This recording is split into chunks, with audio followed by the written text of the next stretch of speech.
Hello दोस्तों, मैं अनुराग Kumar the polytechnic classes में आप सभी का स्वागत करता हूं। तो आज का ये क्लास जो है बहुत ही अहम और बहुत ही महत्वपूर्ण होने वाला है।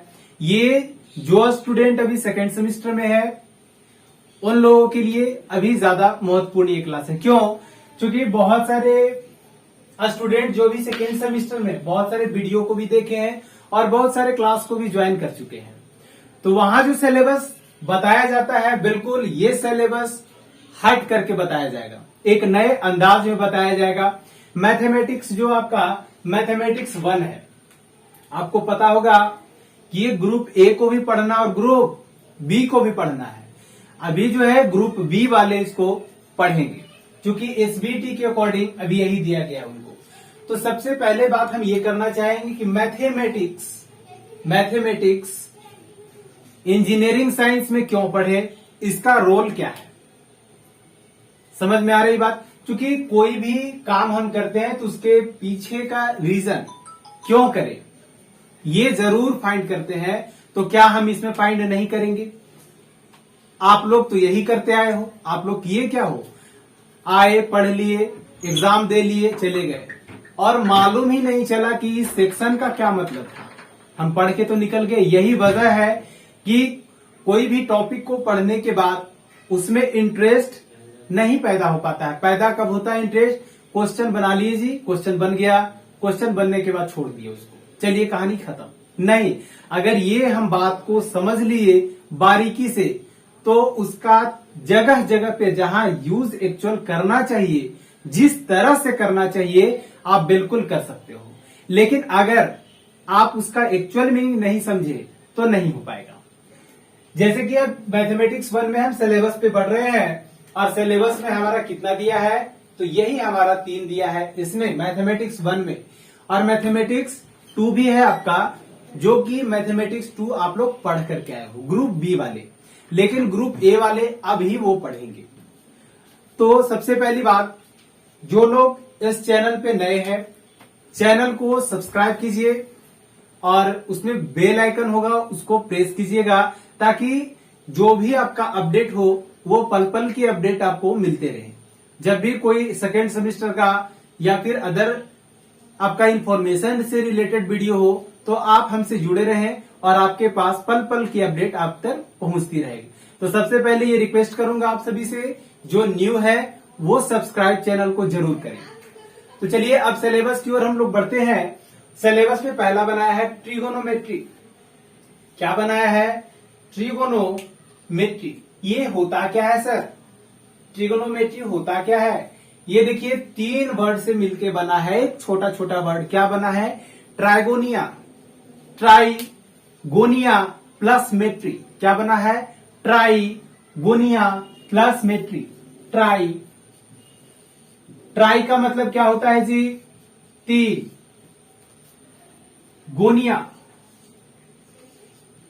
गोनिया का मतलब क्या होता है? एंगल। और मेट्री इसका मतलब होता है मेजरमेंट। देखिएगा, ट्राइगोनिया मेट्री ये इसी से मिल के बना है ट्रिगोनोमेट्री। मतलब कि 3 एंगल का मेजरमेंट हम लोग करेंगे। और 3 एंगल कहाँ होता है जी? तो आपका ये होता है ट्रायंगल में। तो इसमें जो है हम लोग ट्रायंगल के एंगल के मेजरमेंट के बारे में हम लोग पढ़ेंगे, किस तरह से एंगल का मेजरमेंट हम लोग करते हैं। तो देखिएगा, ये जो एंगल का मेजरमेंट है, तो हम ट्रायंगल में एंगल का मेजरमेंट हम सिर्फ देखेंगे क्या? नहीं। इंजीनियरिंग फील्ड में ट्रायंगल से क्या मतलब है? ट्रायंगल से ये मतलब है इंजीनियरिंग फील्ड में कि सिविल वाले ध्यान से देखेंगे इसे। जो भी ब्रिज बनता है तो ब्रिज का स्टेबिलिटी को ध्यान में रखते हुए कितना एंगल पे उसको हम, जैसे पुल पे इस तरह से जो हम बनाते हैं, इस तरह से ये जो यहाँ पे नट जो फिट करते हैं, तो कितना एंगल पे इसको रखेंगे ताकि ये स्टेबिलिटी इसका बराबर बना हुआ रहे। कितना एंगल पे ये जो पुल पे जो रस्सी बंधा हुआ रहता है, कितना कितना डिस्टेंस पे कितना कितना एंगल पे लेना चाहिए, जिससे इसका स्टेबिलिटी बना रहे, वहां क्या करना पड़ेगा, एंगल को फाइंड करना पड़ेगा। एंगल का नॉलेज होना चाहिए, तभी तो आप कर पाओगे। सिविल वाले एक बात और ध्यान देंगे, तरह तरह का बिल्डिंग्स बनते हैं, तो बिल्डिंग्स में तरह तरह का उसमें बना हुआ रहता है डिजाइन। वो डिजाइन जो बना हुआ रहता है उसमें भी ट्रिग्नोमेट्री का अहम रोल है। क्या आपको पता है ये बात? तो उसमें भी आपका इसी एंगल के बेसिस पे उसका स्टेबिलिटी हम लोग देते हैं, तभी हम लोग तरह तरह का हम लोग डिजाइन कंस्ट्रक्ट कर पाते हैं। अगर वो एंगल का नॉलेज हमें नहीं है, अगर हम नहीं यूज कर पाते हैं तो आप तो बना तो लीजिएगा उसमें, लेकिन वो जो आपका रहेगा डिजाइन, उसमें स्टेबिलिटी नहीं रहेगा, ज्यादा दिन तक टिकाऊ नहीं रहेगा और कुछ समय के बाद वो टूट जाएगा, बहुत कम टाइम के बाद वो टूट जाएगा। तो क्या सिविल है तो ट्रिग्नोमेट्रिक पढ़ना तो जरूरी है भाई? नहीं, तो इसीलिए ट्रिग्नोमेट्री पढ़ेंगे। और ग्रुप बी में एक ब्रांच और आता है, वो क्या है, इलेक्ट्रॉनिक्स। तो इलेक्ट्रॉनिक्स वाले भी ये बात सुन लेंगे। और इलेक्ट्रॉनिक्स और इलेक्ट्रिकल ये दोनों के लिए है। इलेक्ट्रॉनिक्स तो बिल्कुल ऐसे है कि सब कुछ इमेजिन में चलता है कि ऐसा हो रहा है, ये प्रोसेस हो रहा है। प्रैक्टिकल बिहार में है कहां भाई? प्रैक्टिकल तो है ही नहीं। तो जितने भी कैलकुलेशन हम लोग करते हैं, कैलकुलेशन में हमारा जो भी सिग्नल जो होता है, जो पास करता है, वो हमारा होता है साइनोसॉइडल फॉर्म में। और साइनोसॉइडल फॉर्म में जो ग्राफ देखते हैं वो साइन का देखते हैं। कहां से रिलेट कर रहा है सर? तो ये आपका जो रिलेट कर रहा है वो ट्रिग्नोमेट्री से रिलेट कर रहा है। तो ट्रिग्नोमेट्री से रिलेट कर रहा है तो ट्रिग्नोमेट्री पढ़ना तो पड़ेगा। कोसाइन का उसमें यूज आएगा। फेजर डायग्राम पढ़ते हैं हम लोग, तो वो सब क्या है, वो आगे की बात है, अभी समझ में नहीं आएगी। वो सारा में ट्रिग्नोमेट्री का एंगल का बहुत ज्यादा अहम रोल है। समझ में आ रही बात? तो ये तो मैंने कर दिया बात ट्रिग्नोमेट्री की।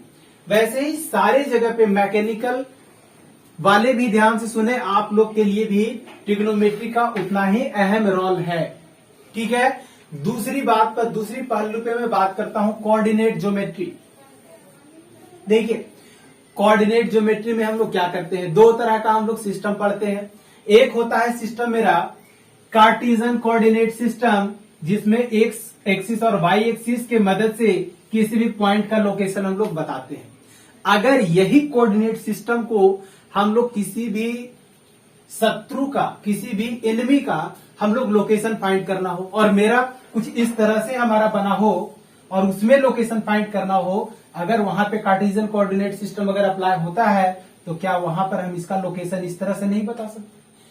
लेकिन अभी जनरल केस में जो हमारा यूज हो रहा है वो मेरा हो रहा है polar coordinate system. Polar coordinate system में हम लोकेशन इस तरह से बताते हैं कि आपका एक थीटा पता होना चाहिए और कितना डिस्टेंस पे ये हमारा एनिमी, हमारा हवाई जहाज हमारा कहां पे लाई कर रहा है, उसके लोकेशन को फाइंड करने के लिए कोऑर्डिनेट ज्योमेट्री बहुत ज्यादा जरूरी है। तो इसलिए इंजीनियरिंग साइंस में इसे रखा गया और पढ़ने के लिए दिया गया। उतना ही नहीं, कोऑर्डिनेट ज्योमेट्री में जैसे जैसे हम लोग इसके डेप्थ में बढ़ेंगे तो टॉपिक के महत्व को समझाया जाएगा कि ये टॉपिक है क्या, टॉपिक क्यों पढ़ेंगे और इंजीनियरिंग साइंस में इसका क्या रोल है। तो अभी फिलहाल सिलेबस पे मैं डिस्कस कर रहा हूं। मेन समझ लेना कि कोऑर्डिनेट ज्योमेट्री का एप्लीकेशन क्या है, कहां पे इंजीनियरिंग साइंस में इसका अप्लाई हम लोग करेंगे, तो समझ में आ गया होगा। नेक्स्ट आपका है अलजेब्रा। अलजेब्रा कुछ नहीं है भाई, अलजेब्रा जो होता है ये अलजेब्रा में खाली हम लोग कैलकुलेशन पे बात करते हैं। ये जितना भी कैलकुलेशन का फाउंडेशन, जितना भी रूल्स वगैरह हम लोग अप्लाई करते हैं, वो सारा रूल्स जो है सब अलजेब्रा के अंतर्गत ही पढ़ना है। तो कहीं भी आपका इलेक्ट्रिकल ब्रांच हो, इलेक्ट्रॉनिक्स ब्रांच हो, सिविल ब्रांच हो, जहां भी कैलकुलेशन की बात आएगी मैथमेटिक्स वहां तैयार रहेगा। जहां भी कैलकुलेशन की बात आएगी, कोऑर्डिनेट ज्योमेट्री से रिलेटेड बात आएगी, तो वहां क्या करेंगे, कोऑर्डिनेट ज्योमेट्री भी हमारा मैथमेटिक्स के अंदर का पार्ट है। तो ये सारा का उसमें हम लोग यूज करेंगे, तो पढ़ा रहेगा तभी तो। फर्स्ट और सेकेंड सेमेस्टर जो आपका बनाया है, इसमें एक ऐसा हमारा बेस ये है, ये सिलेबस एक ऐसा बेसिक है, एक ऐसा फंडामेंटल है जो कि थर्ड सेमेस्टर से जो हमारा ब्रांच पेपर स्टार्ट होता है, थर्ड सेमेस्टर से वो मोस्टली आपका जितना भी टॉपिक अभी पढ़ाया जा रहा है इसका वहां एप्लीकेशन देखने को मिलेगा। समझ में आ गई बात? वहां पे क्या देखने को मिलेगा? एप्लीकेशन किस तरह से अप्लाई करते हैं। तो हम जब अच्छे ढंग से इसे पढ़ लेंगे तभी तो अप्लाई कर पाएंगे, वरना टीचर को फिर से मदद करना पड़ेगा, फिर से हेल्प करना पड़ेगा कि बाबू ये जो है आपका सेकेंड सेमेस्टर में पढ़ा था, ये चीज पढ़े थे और ये चीज आपने पढ़ा था, इसका यूज यहाँ पे आ रहा है। तो डायरेक्ट वहां पे फॉर्मूला लिखा के चल जाएगा। तो इस सेमेस्टर को मिस नहीं करेंगे, कोई मिस नहीं करेंगे। इस सेमेस्टर को अच्छे से बिल्कुल कवर करना है। और यहां पर इस प्लेटफॉर्म पे द पॉलिटेक्निक क्लासेस पे जितने भी आपका सिलेबस आपका मैथमेटिक्स से रिलेटेड है, बारी बारी से अदर पेपर का भी, लेकिन अभी मैथमेटिक्स का मैं बात कर रहा हूं क्योंकि ये आपका हमेशा से द पॉलिटेक्निक क्लासेस हेल्प के लिए खड़ा रहती है और आगे रहेगी भी। तो इसीलिए करें, चैनल को सब्सक्राइब कर लीजिए। जो भी वीडियो डलती है या वीडियो लाइव चलती है उससे जुड़ने का आपको मौका मिलेगा। तो चलिए इसी के साथ इसमें अलजेब्रा में क्या क्या पढ़ना है उसके पर बात करते हैं। उसके बाद ये दोनों आपका है, इस पर भी हम बात करेंगे। इसका मोटा मोटी समझ में आ गया। अब देखिएगा अलजेब्रा में कॉम्प्लेक्स नंबर में भी कॉम्प्लेक्स होता है जी बिल्कुल, नंबर में भी कॉम्प्लेक्स होता है। ये नंबर का जनरेशन तब हुआ जब हमारे पास रियल नंबर तो था ही, साथ में हमारा निगेटिव नंबर आ गया। जैसे कि अगर अंडर रूट का बात करें, 4 का तो हम इजिली अंडर रूट हम निकाल लेते हैं। अगर कोई कहे -4 का अंडर रूट निकालिए, तब क्या करेंगे? मेरे पास कोई जवाब नहीं होगा, 2 को बाहर कर देंगे और अंडर रूट में क्या लिखेंगे? -1। क्या इसका एग्जैक्ट निकला? नहीं। इस स्क्वायर रूट को फाइंड करने के लिए हमारे पास तैयार रहता है कौन? Complex number. और इसका वैल्यू -1 का जो होता है वो I² डिफाइन कर दिया गया। क्या? I² का वैल्यू -1। तो -1 के केस में जब -4 का निकालेंगे तो 2i निकल जाएगा। बात समझ में आ रही है ना? जब 9 का -9 का निकालना होगा तो 3i हो जाएगा। तो ये नंबर कहीं न कहीं 2 नंबर के मिक्सिंग से बना है कॉम्प्लेक्स नंबर। एक नंबर तो आपका हो गया रियल नंबर और दूसरा इमेजिनरी नंबर। ये दोनों के मिक्सिंग से जो नंबर बनता है उस नंबर को क्या कहते हैं? उस नंबर को कहते हैं कॉम्प्लेक्स नंबर। इसी का स्टडी हम लोग करेंगे, ठीक है। इसके बाद आता है आपका पार्शियल फ्रैक्शन। कौन सा आता है? पार्शियल फ्रैक्शन पढ़े हो? ये क्या है? जो P/Q के रूप में लिखा हो रैशनल नंबर है, लेकिन अगर फ्रैक्शन का बात करें तो ये फ्रैक्शन भी है। 1/2, 1 का आधा, ये क्या है? फ्रैक्शन। 1/3, ये क्या है? 1 का तीसरा हिस्सा। 3rd पार्ट ऑफ 1, ये क्या है? फ्रैक्शन है। अगर लिख दे 5/4, 5/6, 6 हमारा टोटल भाग है और टोटल में से कैमा भाग है? 5वां भाग। ये क्या है? फ्रैक्शन। मतलब कि टोटल में से थोड़ा थोड़ा कटिंग, ये क्या है? फ्रैक्शन। लेकिन एक ऐसा हमारा कैलकुलेशन में आता है जिसमें हम फ्रैक्शन जो है एग्जैक्टली उसका नहीं बता पाते हैं, अलजेब्रिक के फॉर्म में रहता है। वहां से पार्शियली हम लोग डिवाइड करते हैं। पार्शियली कॉम्पैक्ट फॉर्म में रहता है, उसको हम लोग डिवाइड फॉर्म में हम लोग लिखते हैं, जिस फ्रैक्शन को हम लोग कहते हैं पार्शियल फ्रैक्शन। तो इसका कुछ स्टैंडर्ड फॉर्म है जिसके बारे में हम लोग स्टडीज में करने वाले हैं। देखिएगा, समझ में आ रही है ना? ओके, देखिएगा तो ये हमारा पार्शियल फ्रैक्शन हो गया। जैसे हम लिख दे x² plus 2x plus 1 divided by x² plus 2x plus 4। यहां पे हम आप लिख लें, ये इस तरह का जो फ्रैक्शन होता है, जिसका एग्जैक्ट अगर फ्रैक्शन करने के लिए बोला जाए तो नहीं हो पाएगा, ठीक है। अगर आपको लगता है कि ये अगर कहें तो x प्लस 2 का होल स्क्वायर है तो बात सही है। अगर इसको 5 कर दे फिर होगा? नहीं होगा। तब इस तरह का फ्रैक्शन को हम पार्शियल फ्रैक्शन के फॉर्म से ही हम इसको ब्रेक कर सकते हैं। तो इस तरह का स्टडी हम लोग क्या कहेंगे, इसमें पार्शियल फ्रैक्शन के टॉपिक में हम लोग करेंगे। इसके बाद आता है मेरा परमोटेशन एंड कॉम्बिनेशन। क्या है? Permutation and combination. Permutation arrangement का बात करेगा और कॉम्बिनेशन सिलेक्शन का बात करेगा। जैसे कि हमारे पास प्रोबेबिलिटी में पढ़ते थे ना कि हमारे पास 5 गेंद है, 5 गेंद में से 2 का सिलेक्शन करना है, तो वहां पर डायरेक्टली हम लोग प्रोबेबिलिटी फाइंड कर लेते थे। लेकिन यहां पर उन्हीं सारे क्वेश्चंस को हम लोग डील करेंगे और किसके मदद से? परमोटेशन और कॉम्बिनेशन के मदद से। अब इसका इंजीनियरिंग फील्ड में क्या रोल है, इसका नहीं बताया सर। इसका बस समझ लीजिए कि ये कैलकुलेशन के पर्पज से आपका दिया है। ये जो भी आप इलेक्ट्रॉनिक्स वाले हैं, इलेक्ट्रिकल वाले हैं, तो उनमें आगे जाकर के आपका 6 सेमेस्टर में इलेक्ट्रॉनिक्स वाले का पढ़ना है सिग्नल सिस्टम। उसमें पार्शियल फ्रैक्शन का अहम रोल है, क्योंकि कैलकुलेशन जहां फंसता है, जहां कैलकुलेटिव पोर्शन हमारा कॉम्प्लेक्स हो जाता है, वहां से अगर उसको पार्शियली ब्रेक करके अगर हम छोटे छोटे फॉर्म में अगर डिवाइड कर लेते हैं तो हमारा सिंप्लीफिकेशन इजी हो जाता है और वहां से हम लोग इसका रिजल्ट इजीली निकालते थे। ये कैलकुलेशन के पर्पज से है।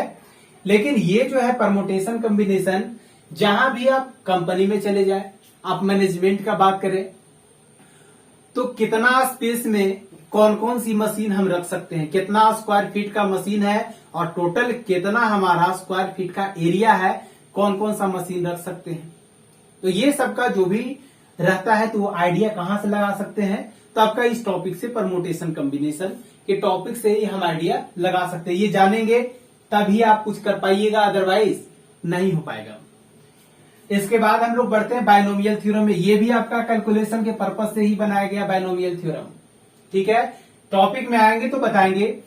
और आपका नेक्स्ट है डिटर्मिनेंट एंड मैट्रिक्स, जहां 2D अरेंजमेंट के 2D जैसे कि बहुत सारा ऑब्जेक्ट का अरेंजमेंट हो रहा था, ये लीनियरली कहां तक जाएंगे, तो ये नंबर ऑफ ऑब्जेक्ट्स का अगर एक इस तरह से अरेंजमेंट दे दिया जाए, नंबर ऑफ रो और नंबर ऑफ कॉलम के फॉर्म में, तो वहां से जो हमारा बनता है वो डिटर्मिनेंट और मैट्रिक्स का कॉन्सेप्ट वहां से जन्म लेता है।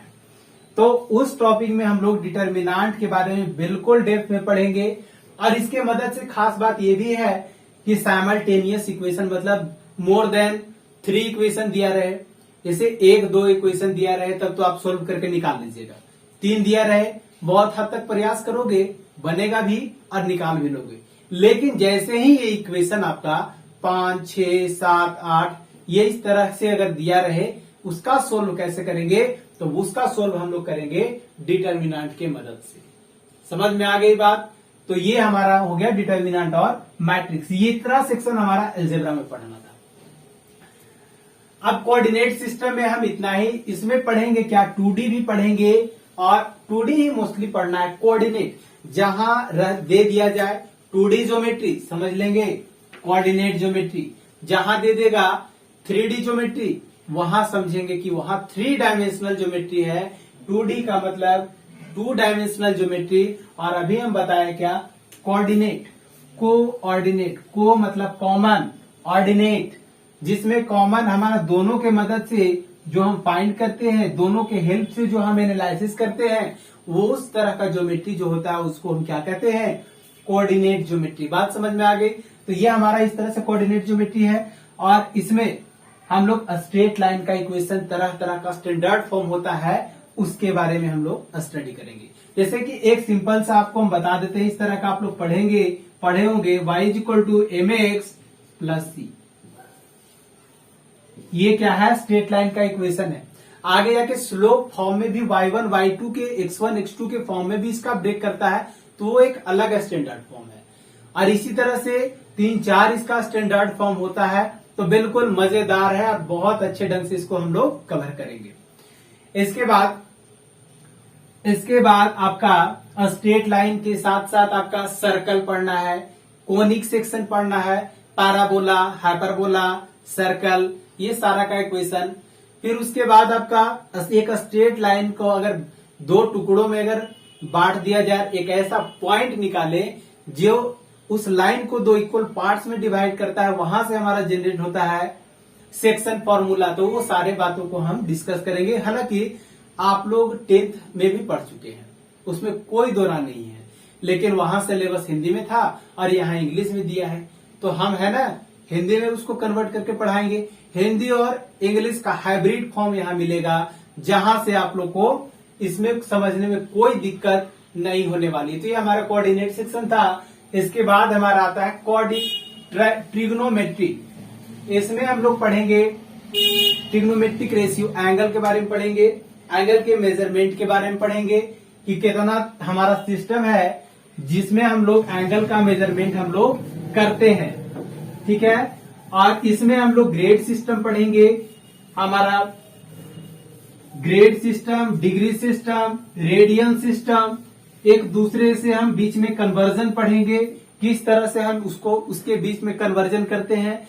जैसे कि आपका यूनिट एंड मेजरमेंट जो रहता है उसमें करते हो ना, आपका सिस्टम जो रहता है एमकेएस सिस्टम, एफएस सिस्टम और आपका फिर सीजीएस सिस्टम, एसआई सिस्टम, तो एक दूसरे के बीच में कन्वर्जन करते हो। उसी तरह से इसमें भी ग्रेड से रेडियन में, रेडियन से डिग्री में किस तरह से कन्वर्जन होता है, ये सारे कन्वर्जन पे हम बात बिल्कुल करेंगे और एक अच्छे वे में बहुत मजे के साथ करेंगे, ठीक है। तो ये हमारा एंगल का मेजरमेंट का बात हो गया। इसके बाद आपको पढ़ना है ट्रिग्नोमेट्रिक रेशियो, जो कि जितना भी आप 10th में पढ़े हैं सारा का बेसिक यहाँ दिया है, सारा पढ़ना है, लेकिन सिर्फ उतना में ही उलझ के नहीं रह जाना है। उसके साथ में क्या करना है, उसके साथ में आपको उस पर बेस्ड तरह तरह का एक अच्छे लेवल का क्वेश्चन भी करना है, क्योंकि जब तक क्वेश्चन नहीं लगाओगे आपका एग्जाम में क्वेश्चन बनेगा ही नहीं। तो समझने के साथ साथ प्रैक्टिस भी जरूरी है, मैथमेटिक्स ऐसा सेक्शन है, ठीक है। तो इसमें पढ़ेंगे ट्रिग्नोमेट्रिक रेशियो। इसका एक्चुअल मीनिंग अगर पूछा जाए तो बहुत कम टीचर बताते हैं। Trigonometric ratio, T ratio, ratio क्या है, क्या है ये? रेशियो पढ़े थे, ट्रिग्नोमेट्रिक रेशियो आ गया, अब एक और एक्स्ट्रा आ गया, क्या है ये? तो एक एक बातों को हम, एक एक पहलू को हम समझेंगे और इसके मदद से एंगल के बारे में भी समझेंगे कि कैसे कैसे एंगल में किस तरह से वेरिएशन होता है। इसमें फिर हमारा फॉर्मूला जो आता है, प्रोडक्ट फॉर्मूला, स्क्वायर का फॉर्मूला, सम का फॉर्मूला, ये सारा फॉर्मूला जो आप अभी तक पढ़ चुके हो वो सारा पढ़ेंगे। उसके साथ में क्वाड्रेंट पढ़ेंगे, क्वाड्रेंट कितना तरह का होता है और कौन कौन सा हमारा ट्रिग्नोमेट्रिक रेशियो कौन से क्वाड्रेंट में पॉजिटिव होता है, निगेटिव होता है, ये सारे पहलू पे हम बात करेंगे, बिल्कुल बिंदास। तो यही कुछ हमारा था। और इसमें आगे जाकर के आपका, जैसे हम लोग पढ़ते थे साइन 90 डिग्री प्लस थीटा बराबर क्या लिखते थे, कॉस थीटा। तो इसका यहां पर जो एक स्टैंडर्ड फॉर्म होता है साइन, देखिएगा साइन ए प्लस बी, ये हमारा समेशन एंगल के बीच में सम है और इस फॉर्मूला के मदद से हम इसको प्रूफ करेंगे कि कैसे ये कॉस थीटा हुआ। तो इसका फॉर्मूला पर बात करेंगे।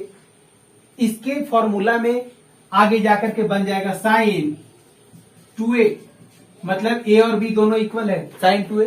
तो इसका एक अलग फॉर्मूला आता है, लेकिन ये टीचर लोग क्या करते हैं, बहुत सारे, मैं उन टीचर्स का बात मैं नहीं कर रहा हूं जो कि इसको स्टैटिकली और सही वे में समझाते हैं, मैं उन टीचर्स का बात कर रहा हूं। बहुत सारे क्या करते हैं कि दोनों का ये जो आपका है, जैसे 2a लिख दिए तो इसका फॉर्मूला लिखा करके, चूंकि विदाउट प्रूफ है, इसमें प्रूफ नहीं समझना है। लेकिन यदि आप लोग पढ़ना चाहते हो कि नहीं सर हमें सीखना है, तो मैं बिल्कुल सिखाने के लिए तैयार हूं और मैं सिखाऊंगा भी। तो यहां पर आपका साइन 2a बराबर 2 sign a into cos A, ये कैसे आया? और एक दो नहीं, आपके ये जो आपका ये कॉस थीटा हुआ, वो इस फॉर्मूला के मदद से भी इसको प्रूफ किया जाएगा। बिल्कुल एक नए अंदाज में, एक बहुत मजेदार तरीका से पढ़ेंगे। आप एक बार जुड़ करके तो देखो। और इसका क्लास मैथमेटिक्स का आपका स्टार्ट हो चुका है, तो अब आप लोग विलंब न करें।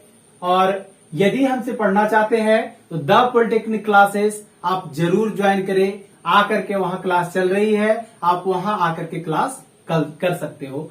और ये लोकेशन अगर जिनको नहीं पता है तो ये लोकेशन आपको मैं बता दूं कि बाईपास रोड जो है, जो रोड आपका गया पॉलिटेक्निक कॉलेज की तरफ जाती है, तो बीच रास्ता में ही एक महाराजा रेस्टोरेंट है। महाराजा रेस्टोरेंट के जस्ट बगल में है, उसी रोड में है, ज्यादा दूर नहीं है, बस थोड़ी सी ही डिस्टेंस वहां से चौक से पड़ती है। तो वहां आप आकर के ज्वाइन कर सकते हो।